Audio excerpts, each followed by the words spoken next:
और आज की पहली बड़ी खबर आपको बता रहा हूं, पीओके का काउंटडाउन शुरू हो गया है। प्रधानमंत्री नरेंद्र मोदी और भारत ने पूरी तैयारी कर ली है दर्शक, और इस वजह से पाकिस्तान में बैठे शहबाज शरीफ और असीम मुनीर की दिल की धड़कनें बढ़ने लगी हैं। कैसे ये छिपने की जगह ढूंढ रहे हैं, आज आपको बताने वाला हूं। कैसे भारत ने प्लान बना लिया है और कह दिया है कि पीओके हमारा है और अब लेने का वक्त आ गया है। जान दे देंगे इसके लिए। क्या बात कर रहे हो आप? एग्रेसिव होने की क्या बात कर रहे हो? जान दे देंगे इसके लिए। मैं जम्मू और कश्मीर बोलता हूं तो पीओके इसके अंदर ही आता है। इसलिए एग्रेसिव हूं कि जम्मू एंड कश्मीर हिस्सा नहीं मानते हो क्या? पीओके हमारा था, पीओके हमारा है, पीओके हमारा रहेगा। अब पीओके के हमारे भाई बहन स्वयं ही मांग करेंगे कि हम भारत के साथ रहना चाहते हैं। भारतीय सेना के जाबाज जब चाहें वो पाकिस्तान अधिकृत जम्मू कश्मीर पर कब्जा कर सकते हैं। और आज मैं आपको बताऊंगा दर्शक कि कैसे भारत पीओके लेने को तैयार है। जैसा गृह मंत्री अमित शाह ने कहा, रक्षा मंत्री राजनाथ सिंह ने कहा, योगी आदित्यनाथ ने क्या भविष्यवाणी की, ये तो दिखाऊंगा। लेकिन मोदी सरकार ने कैसे प्लान बनाया है, पीएम मोदी ने कैसे प्लान बनाया, ये आप देखिए, झलकियां बता रहा हूं। राष्ट्रपति से मुलाकात हुई है, इसलिए कहा जा रहा है कुछ बड़ा होने वाला है। लेकिन एक तरफ आज एमईए ने पाकिस्तान की गीदड़ भभकी पर जवाब दे दिया है और साफ कर दिया है कि पीओके हमारा है, केंद्र शासित प्रदेश है और उसे हम लेकर रहेंगे, जल्द लेंगे।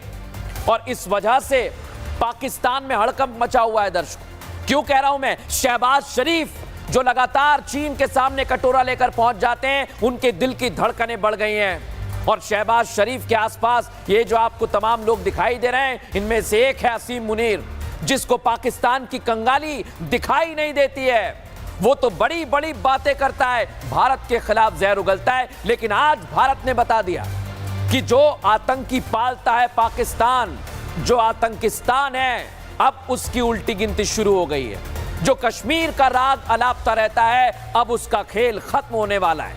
क्योंकि एक तरफ कंगाली है, दूसरी तरफ आतंकी पाकिस्तान को खोखला कर रहे हैं। और यही ठीक वक्त है जब भारत पीओके ले लेगा।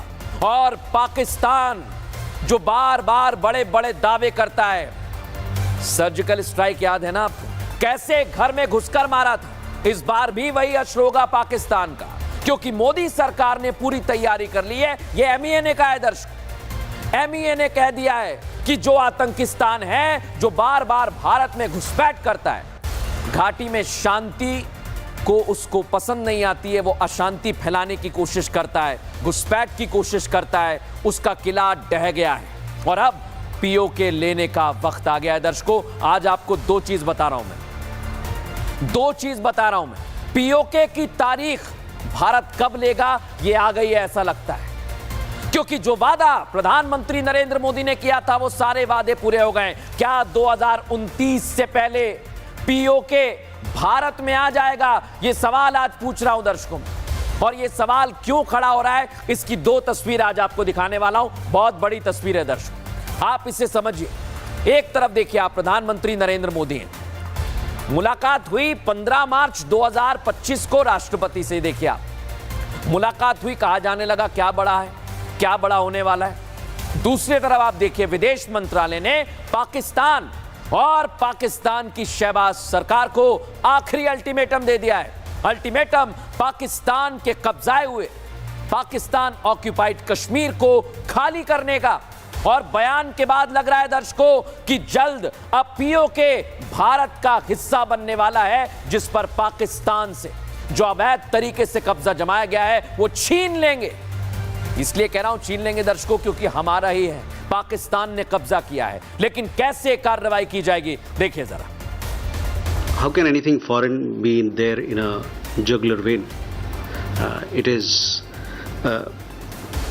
This is a union territory of India. Its only relationship with Pakistan is the vacation of illegally occupied territories by that country. सुन लिया ना दर्शकों आपने, ये भारत ने कहा है और इसलिए मैं कह रहा हूं कि शहबाज शरीफ को छिपने की जगह नहीं मिल रही है। असीम मुनीर की दिल की धड़कनें बढ़ गई हैं क्योंकि भारत का प्लान तैयार है। तो क्या वक्त आ गया है पाकिस्तान से पीओके वापस लेने का? वो पीओके जो भारत का अभिन्न अंग है, इसलिए उस पर कब्जा आतंकियों को पालने वाले पाकिस्तान ने किया है। और ये बयान पाकिस्तान को फाइनल अल्टीमेटम है कि अब पीओके को खाली करना ही पड़ेगा, क्योंकि पाकिस्तान हर अंतर्राष्ट्रीय मंच पर कश्मीर का रोना रोता आया है और उसे पाकिस्तान का हिस्सा बताता है। पाकिस्तान के अवैध कब्जे से कश्मीर को छुड़ाने के लिए सुरक्षा बलों की बड़ी कार्रवाई हो सकती है। विदेश मंत्रालय के प्रवक्ता की तरफ से कहा गया है कि भारत और पाकिस्तान में सिर्फ एक ही रिश्ता है कि पाकिस्तान अपने उस अवैध कब्जे को बंद करे और पाकिस्तान अधिकृत जम्मू कश्मीर को खाली करे। भारत और मोदी सरकार की कश्मीर नीति बिल्कुल क्लियर है, जो भारत का केंद्र शासित प्रदेश है और इसमें बाहरी दखल बिल्कुल बर्दाश्त नहीं है। हालांकि ये पहली बार नहीं है जब यूएन में भारत ने पाकिस्तान को लताड़ा है, लेकिन इस बार विदेश मंत्रालय ने साफ कह दिया पाकिस्तान को पीओके खाली करना ही होगा। पीओके भारत का अभिन्न अंग है। भारत को किसी भी तरीके से कूटनीति और अगर जरूरत पड़े तो इवन सैन्य बल का इस्तेमाल करके पीओके को वापस भारत में मिला लिया जाए। अगर इन्होंने स्वीकार किया कि जिनके जिस्म का जो खून है पाकिस्तान का, उस पर भारत का नियंत्रण है, तो मेरा मानना है कि अब पाकिस्तान ऑक्यूपाइड कश्मीर को वापस देने का समय आ गया। भारत का ये बयान पाकिस्तान के सेना प्रमुख के उस बयान का रिएक्शन है जो उन्होंने कुछ घंटे पहले दिया था। पाकिस्तानी सेना प्रमुख असीम मुनीर ने हिंदुओं और भारत के खिलाफ जहर उगला था और बड़बोलेपन में मुनीर शायद ये भूल गए थे कि वो जो बोल रहे हैं वो भारत के लिए बोल रहे हैं। Well, our forefathers, they thought that we are different from the Hindus in every possible aspect of life. Our religion is different, our customs are different, our traditions are different, our thoughts are different, our ambitions are different. That was the foundation of the two-nation theory that was laid there. That we are two nations, we are not one nation. विदेश मंत्रालय के बयान से साफ लग रहा है कि अब वो दिन दूर नहीं जब पीओके मोदी सरकार पाकिस्तान से छीन लेगी। पीओके एक बार फिर भारत का हिस्सा बनेगा और इस बात की भविष्यवाणी सीएम योगी आदित्यनाथ कई दिनों पहले कर चुके हैं। याद रखना, पाक अधिकृत कश्मीर भी फिर कश्मीर का ही पार्ट होने वाला है, जम्मू कश्मीर का ही भाग होने वाला है। और यही तो हलचल है पाकिस्तान में। पाक अधिकृत कश्मीर उससे अलग होने की आवाज उठा रहा है। भारत ने मैसेज क्लियर दे दिया है तो पाकिस्तान में हड़कंप मच गया है। वो सच जानते हुए भी मानने को तैयार नहीं है। शहबाज की रातों की नींद उड़ गई है। पाकिस्तान का ये दावा है ये वाला कश्मीर तो है हमारे साथ, लेकिन जो दूसरी तरफ का कश्मीर है वो भी हमारे साथ रहना चाहता है, और अगर वो हमें आप नहीं देंगे तो हम आपसे उसको छीन लेंगे। अब देखना ये कि इसके ऊपर दोनों कंट्रीज के दरमियान एक और जंग होती है या फिर ये मसले जो हैं ये डायलॉग्स या किसी और तरीके से इसको हल किया जाता है। भारत की ये पाकिस्तान को आखिरी वार्निंग है और ये उस वक्त आई जब पाकिस्तान का असीम मुनीर भारत को गीदड़ भभकी दे रहा था। भारत और भारत के हिंदुओं को लेकर सवाल खड़े कर रहा था, लेकिन शायद वो ये भूल गया है कि ये नया भारत है, मोदी का भारत है। ये घर में घुसकर मारना जानता है और इसलिए मैं कह रहा हूं दर्शकों कि घर में घुसकर मारना जानता है। ताकत क्या है दुनिया में, सैन्य ताकत क्या है? भारत चौथे नंबर पर है और पाकिस्तान कहां पर है दर्शकों? 12वें नंबर पर है। इधर भारत कुल सैनिक कितने हैं? 14.5 लाख और पाकिस्तान देख ले जो बड़ी बड़ी बातें करता है 6.4 पर मौजूद है। और असीम मुनीर ये भी जान लें मुख्य टैंक कौन से भारत के? T-90 भीष्म, T-72 अर्जुन और पाकिस्तान के पास अल खालिद T-80 UD अल जरार। इधर आर्टिलरी की बात कर लीजिए तो भारत के पास क्या है? बोफोर्स FH-77 K9 वज्र, ड्रोन्स भी आ गए अब तो। इधर M777 हॉवित्जर तोप भी है। इधर पाकिस्तान के पास क्या है? M109A5 SH1। और ये पाकिस्तान समझता है, जानता है कि भारत के आगे वो बौना है, क्योंकि मिसाइल सिस्टम में भारत बहुत आगे है दर्शक। पृथ्वी है हमारे पास, अग्नि है हमारे पास, पाकिस्तान के पास शाहीन, गौरी, बाबर है, लेकिन कभी भी वो कामयाब नहीं हो पाते। लड़ाकू विमान, पहले भी भारत लड़ाकू विमानों के जरिए पाकिस्तान को धूल चटा चुका है। हमारे पास सुखोई है, राफेल आ रहे हैं, मिराज है, MiG-29 है, और पाकिस्तान बड़ी बड़ी बातें जरूर करता है। उसके पास जो विमान हैं वो काफी पुराने हो चुके हैं, लेकिन फिर भी पाकिस्तान गीदड़ भभकी लगातार भारत को दे रहा है। लेकिन अब भारत ने कह दिया है कि कहीं भी जमीन से लेकर आसमान, समुद्र में भी एयरक्राफ्ट कैरियर है। INS विक्रमादित्य है, INS विक्रांत है, और पाकिस्तान के पास तो एयरक्राफ्ट कैरियर ही नहीं है दर्शक। सोचिए जरा, पनडुब्बियों की बात करें, Arihant class, kilo class, scorpion class पनडुब्बी भारत के पास है। Agosta 90B class hanger class है पाकिस्तान के पास। लेकिन अभी भी पाकिस्तान बहुत कमजोर है। इसलिए आज हम कह रहे हैं दर्शकों कि असीम मुनीर जो धमकी दे रहा है, बता दिया है भारत ने कि जिस वक्त मन करेगा उस समय POK ले लेंगे। बहरहाल दर्शकों, खबरों में आगे बढ़ेंगे। आज एक और खबर आपके लिए लेकर आया हूं मैं। योगी आदित्यनाथ के प्रदेश उत्तर प्रदेश में, जिसके वो मुख्यमंत्री हैं, वहां वक्फ कानून पास होने के बाद पहली FIR दर्ज हो गई है दर्शक। पहली FIR जो वक्फ बोर्ड बड़े बड़े कब्जे करता है, ये वही FIR है जो मैं आपको दिखा रहा हूं दर्शकों। ये बरेली में दर्ज की गई है। और कैसे ये अब आगे की कार्रवाई की जाएगी, इस पर योगी सरकार, प्रशासनिक अधिकारी चर्चा भी कर रहे हैं, जांच पड़ताल भी कर रहे हैं। रिपोर्ट आपको दिखाता हूं। वक्फ कानून पास होने के बाद उत्तर प्रदेश में माफिया बाबा के प्रशासन के निशाने पर आ गए। अवैध तरीके से वक्फ के नाम पर हुए कब्जों पर बाबा का डंडा चलने लगा है। और एक बार फिर योगी आदित्यनाथ ने यह साबित कर दिया कि वो उत्तर प्रदेश में भूमाफियाओं को मिट्टी में मिलाकर ही रहेंगे। योगी पहले ही बोल चुके हैं कि वक्फ बोर्ड किसी भूमाफिया की तरह काम करता है और उनके रहते यूपी में माफियागिरी नहीं चल पाएगी। वक्फ बोर्ड के नाम पर जमीनों पर कोई डकैती नहीं डाल सकता है, लूट खसोट नहीं हो सकती है। चंद लोगों के लिए लूट का एक माध्यम बन गया था। इस लूट पर अब लगाम लगेगी, सख्ती से लगाम लगेगी। वक्फ बोर्ड अकेले उत्तर प्रदेश में ही 400 से ज्यादा संपत्तियों पर कुंडली मारकर बैठा हुआ है। ऐसे में योगी सरकार ने वक्फ बोर्ड की इस कब्जा नीति पर हंटर चलाने की तैयारी कर ली है। इसलिए तो बरेली में वक्फ संशोधन कानून लागू होने के बाद पहली FIR दर्ज की गई है। यहाँ कुछ मुसलमानों ने सरकारी जमीन पर कब्जा कर लिया था, अवैध तरीके से दरगाह बना दी थी, कब्रिस्तान के नाम पर दर्ज सरकारी जमीन को फर्जी ट्रस्ट बनाकर वक्फ में रजिस्टर तक करवा लिया था।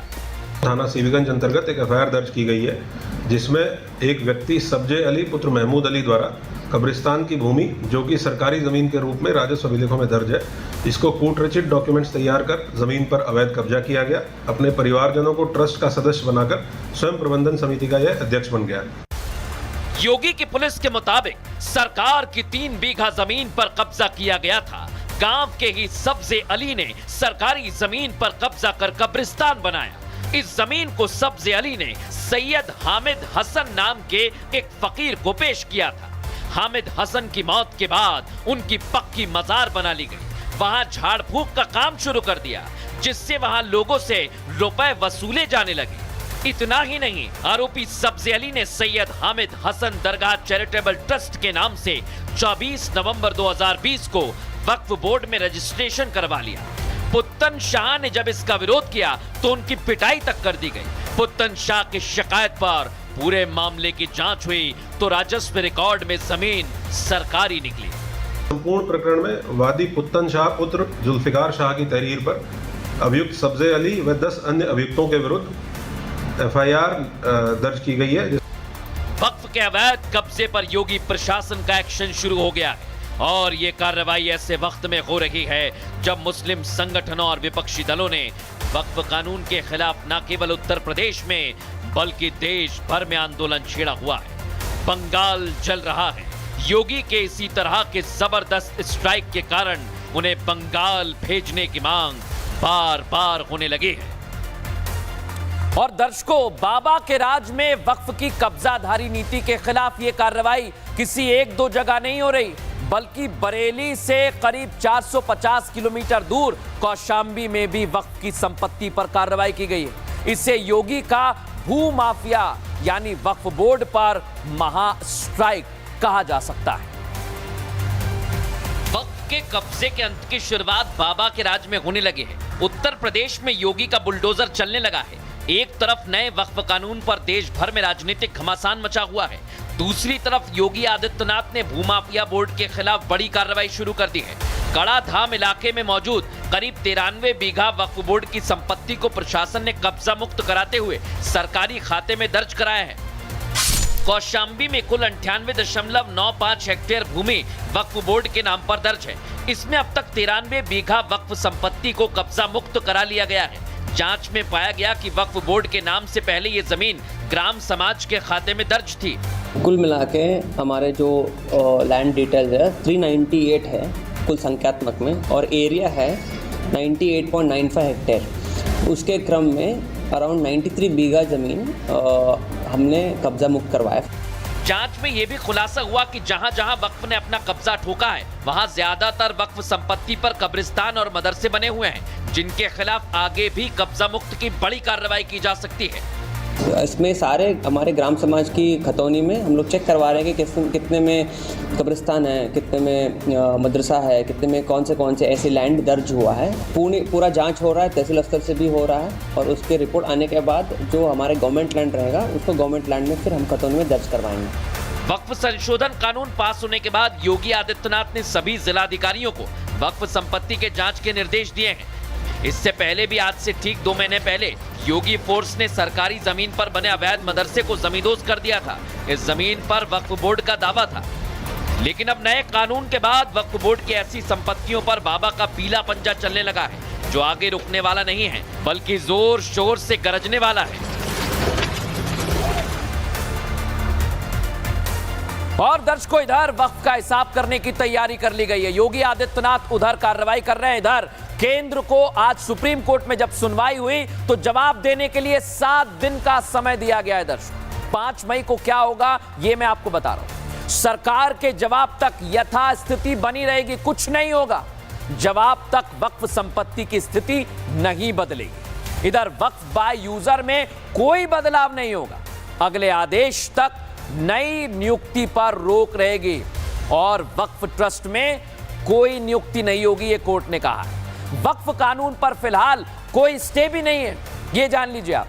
केंद्र के जवाब के 5 दिन में याचिकाकर्ता जवाब देंगे और याचिकाकर्ता कॉमन मुद्दों पर सहमति बनाएंगे। लेकिन आज मैं आपको एक बात कह रहा हूं दर्शकों, 7 दिन में जवाब दाखिल होगा। क्या वक्फ का हिसाब हो जाएगा, क्या होगा, समझिए।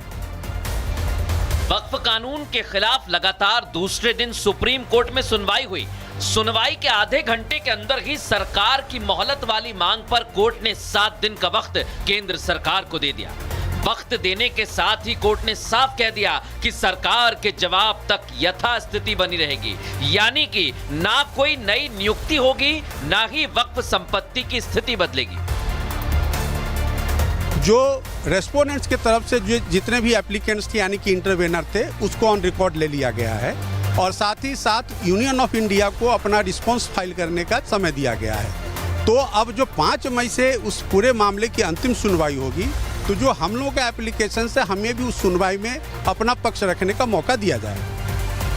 आज हुई सुनवाई पर कोर्ट ने साफ कह दिया कि कानून पर फिलहाल कोई स्टे नहीं है। अब वक्फ कानून पर 5 मई को सुनवाई होनी है। सुनवाई खत्म होने के बाद वक्फ के खिलाफ याचिका लगाने वाले असद उद्दीन ओवैसी ने कहा कि यह कानून पूरी तरह असंवैधानिक है। वहीं अमानतुल्ला इसे इंसाफ बता रहे हैं। सुप्रीम कोर्ट ने तो कह दिया है कि वक्फ बाय यूजर पे सुप्रीम कोर्ट ने एक बार में स्टे लगाया है। पार्लियामेंट में भी मैंने उस पूरे बिल की मुखालिफत की है। हम पूरे उस बिल को उस एक्ट को अनकॉन्स्टिट्यूशनल मानते हैं। हमें यहाँ इंसाफ मिला और हमें सुप्रीम कोर्ट से यही उम्मीद थी। केंद्र सरकार के वकील ने कहा, कल जो जज साहब ने बात कही थी कि हम जो वक्फ बाय यूजर प्रॉपर्टी हैं, इनके साथ कोई छेड़छाड़ नहीं करेंगे। 28 अप्रैल को जवाब देना है, नोटिस किया है केंद्र को, और 5 मई को पहली हेयरिंग है। ये संविधान की जीत है, या किसी पक्ष की जीत नहीं है, संविधान की जीत है। और आने वाले दिनों में जब फिर से सुनवाई होगी तो माननीय उच्चतम न्यायालय और मजबूती से इसमें रिलीफ देगा और सरकार की जमीन हड़पने की जो साजिश है उस साजिश को माननीय उच्चतम न्यायालय रोकेगा, मुझे पूरा विश्वास है। वक्फ कानून को लेकर मामला सुप्रीम कोर्ट में है, लेकिन कुछ लोगों का भड़काने का काम जारी है। पीडीपी चीफ महबूबा मुफ्ती का कहना है कि मुसलमानों ने मुल्क जोड़े रखा है, गांठ खुली तो देश तितर-बितर हो जाएगा, और ऐसे लोगों को जवाब उन्हीं के मजहब के लोग दे रहे हैं। जो मुसलमान हैं उन्होंने इस मुल्क को जोड़े रखा है। अगर ये गांठ खुल गई तो मुसलमान तो खत्म हो ही जाएंगे, मगर पूरा मुल्क तितर-बितर हो जाएगा। ये जो वक्फ है इसको बजाय अपने पास लेने के, इसमें कोई मॉनिटरिंग कमेटी बनाते जो ये वक्फ की जो प्रॉपर्टी है उसको मुसलमानों की एजुकेशन के लिए इस्तेमाल करे। आप कोर्ट भी चले गए, आप साथ साथ मुसलमानों को भड़काने का काम भी कर रहे हैं। हिंदुस्तान में कहीं ना कहीं फिर एक पार्टीशन की बात करना चाहते हैं, हिंदू मुसलमान की बात करके। हिंदू मुसलमान नहीं होना चाहिए, जो कुछ भी हो रहा है ये देश के लिए अच्छा नहीं है। सुप्रीम कोर्ट ने केंद्र सरकार को जवाब देने के लिए 7 दिन का वक्त दिया है, तो कहा कि याचिकाकर्ता कॉमन मुद्दों पर सहमति बनाएं और तय करें कि उनकी 5 आपत्तियां क्या हैं। बता दें, वक्फ कानून के खिलाफ 73 याचिकाएं सुप्रीम कोर्ट में दायर की गई है। खबरों में आगे बढ़ेंगे दर्शकों, आज एक और खबर आई है पति पत्नी और सपोले की। क्या मेरठ वो जिला बनता जा रहा है जहां पति पत्नी के रिश्ते में दरार आती जा रही है? पहले मुस्कान और अब अमित, दोनों के मर्डर मिस्ट्री के पीछे की वजह पति पत्नी और वो का जाना है। मुस्कान ने सौरभ के टुकड़े कर दिए, लेकिन अमित की हत्या के लिए उसकी पत्नी रविता ने जो प्लान बनाया वो शायद कोई सोच भी नहीं सकता। रविता अपने गुनाहों की सजा से बच जाती अगर पोस्टमार्टम रिपोर्ट सामने नहीं आती, लेकिन उसमें सांप का कनेक्शन क्या है देखिए जरा। मेरठ की मुस्कान और नीले ड्रम वाला खौफ अभी खत्म नहीं हुआ था कि अब मेरठ में ही ठीक वैसा ही मामला सामने आया।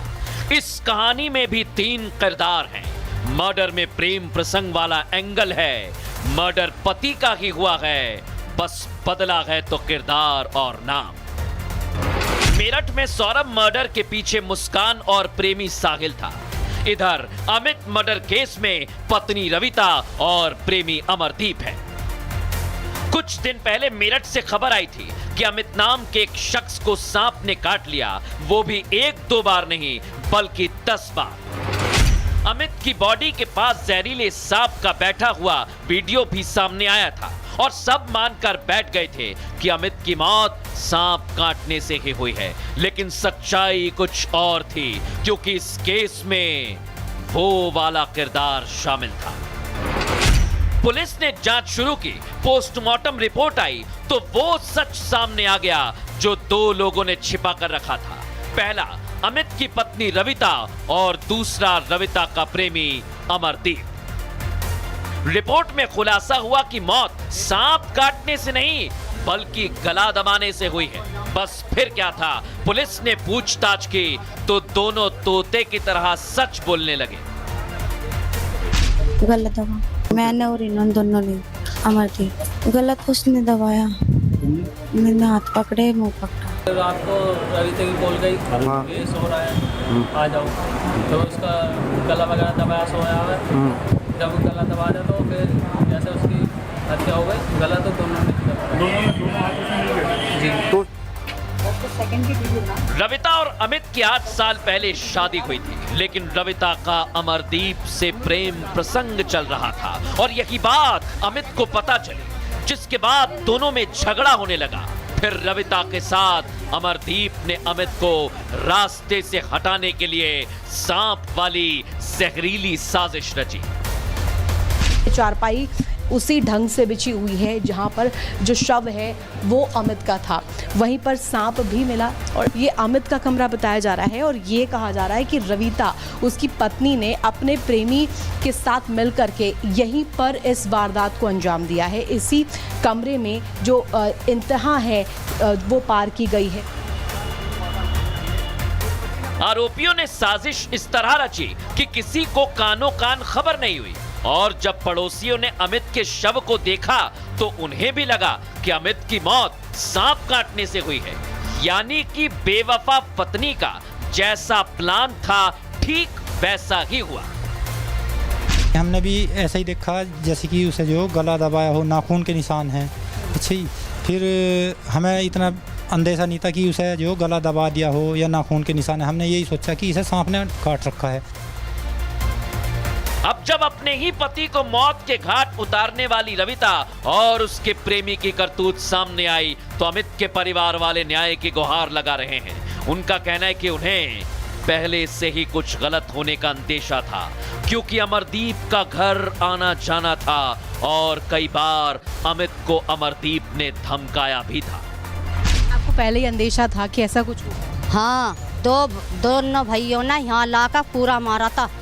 हाँ, नुकाया था नुको घर का बागड़ बना दूंगा। जैसा मेरा बच्चा गया ऐसा ही अमरदीप और जी रविता जानी चाहिए। फांसी का हुक्म आना चाहिए उन्हें। बच्चे हमारा तो यही है, अब जैसे उन हत्यारों ने इनकी गैर करा, उन्हें कैडी से कैडी सजा मिला। मेरठ की रविता के इस क्राइम के आगे मुस्कान रस्तोगी भी फेल हो गई है, क्योंकि मुस्कान ने तो अपने पति सौरभ की हत्या कर टुकड़े टुकड़े कर दिए थे और उसे ड्रम में चुनवा दिया था, लेकिन रविता ने सांप वाली जहरीली साजिश रची जिससे वो अपने प्यार को पा सके।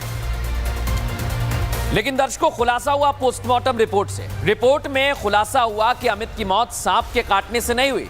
रिपोर्ट में यह भी बताया गया कि अमित के शरीर में जहर नहीं मिला। रिपोर्ट में खुलासा हुआ कि अमित की मौत तो दम घुटने की वजह से हुई है। इसके बाद पुलिस ने दोनों से कैसे पूछताछ की और कैसे सच को बाहर निकाला, देखिए जरा। सौरभ का मर्डर करने के बाद मुस्कान और साहिल मनाली घूमने गए थे, लेकिन अमित के मर्डर से पहले आरोपी पत्नी रविता अपने पति के साथ शाकंभरी देवी के दर्शन करने गई थी। ये वीडियो 12 अप्रैल का है, जब रविता, अमित और तीनों बच्चे देवी दर्शन के लिए गए थे। लेकिन कौन जानता था कि ये परिवार की खुशहाली के लिए नहीं बल्कि पूरी प्लानिंग के तहत किया जा रहा है। वे माँ मुस्साए देवियों सा प्रसाद चढ़ा के 7:30 बजे अपने बालकों को लेकर घर में आ गया। हमारे धोरा बैठा, बोला बतलाया, 1 गिलास दूध दिया उसे, आधा पिया आधा पिया। अच्छा, वो पीछे को लौट गया। जब लौट गया तो घर वाली भी लौट गई। 3 दिनों तक तीर्थ यात्रा में गुजारने के बाद अमित परिवार के साथ घर आया और फिर इसके बाद रविता ने प्लान के तहत प्रेमी अमरदीप को बुलाया और फिर गला दबाकर उसकी हत्या कर दी। प्लान के ही तहत अमरदीप सांप लेकर आया और अमित की बॉडी के पास छोड़ दिया। जैसे उसकी हत्या हो गई, सांप थोड़ा सा उठा तो फिर सांप लग गया। हाँ, झोला रख दिया था, वैसे झोले में सब कुछ निकल गया, निकल गया। फिर मुझे भेज दिया था, फिर आगे आरोपियों का शातिर दिमाग देखिए। सांप कहीं भाग ना जाए, इसके लिए उन्होंने बेड पर शव के पास सांप को रखा। सांप की पूंछ अमित की कमर के नीचे दबा दी ताकि सांप भाग ना सके और अमित को डस ले, जिससे वैसा ही लगे कि अमित की मौत सांप के डसने से हुई है। खुलासा हुआ कि हत्या का किसी को शक ना हो, इसके लिए सांप का इस्तेमाल करने का आइडिया रविता का था, जिसके लिए पास के गांव से महज 1000 रुपए में अमरदीप ने सांप खरीदा। लेकिन अब अमरदीप को मारने का अफसोस हो रहा है। जो गांव का राजकुमार नाम का लड़का है, उसने मुझे नंबर दिया, पता बताया कि वहाँ लड़का रहता है, वहाँ से बात करते। मैंने उसका नंबर लिया, बातचीत करी उससे, वो मुझे दे पैसों में सांप दे 1000 रुपये। रविता और अमरदीप ने अपना गुनाह कबूल कर लिया। दोनों को कोर्ट में पेश करने के बाद जेल भेज दिया गया है। लेकिन सवाल ये कि आखिर कब तक वो के चक्कर में परिवार तबाह होते रहेंगे और कब तक ऐसे गुनाहों की सजा मासूमों को मिलेगी जो ठीक से शायद दुनिया को समझ भी नहीं पाए हैं। अब दर्शकों, आज आपको एक हैरान करने वाली खबर दिखाते हैं। उत्तर प्रदेश के जालौन से ये तस्वीर सामने आई। यहां पर एक डॉक्टर ने एक नाबालिग बच्चे को सिगरेट पिलाकर उसका जुकाम ठीक करने का दावा किया और उसकी तस्वीर मैं आपको दिखा रहा हूं। फुल फ्रेम दिखाइए जरा। इसका वीडियो सामने आया है। दर्शकों, वीडियो में सरकारी डॉक्टर सुरेश चंद नाबालिग को सिगरेट पिलाते नजर आ रहे हैं। ये वीडियो किसी मरीज या अस्पताल के कर्मचारी ने बनाया है, जिसके बाद वायरल होने के बाद जबरदस्त हंगामा हो गया। डिप्टी सीएम ब्रजेश पाठक ने डॉक्टर के खिलाफ तत्काल केस दर्ज करने और 2 दिन के अंदर जांच रिपोर्ट पेश करने के आदेश दिए हैं। लेकिन दर्शकों, आप इस तस्वीर को देखिए और समझिए कि कैसे अंदर की तरफ आप डॉक्टर को देखेंगे तो समझ आएगा कि कैसे कैसे डॉक्टर आ गए इन डॉक्टर से दही बड़ा खाने का मन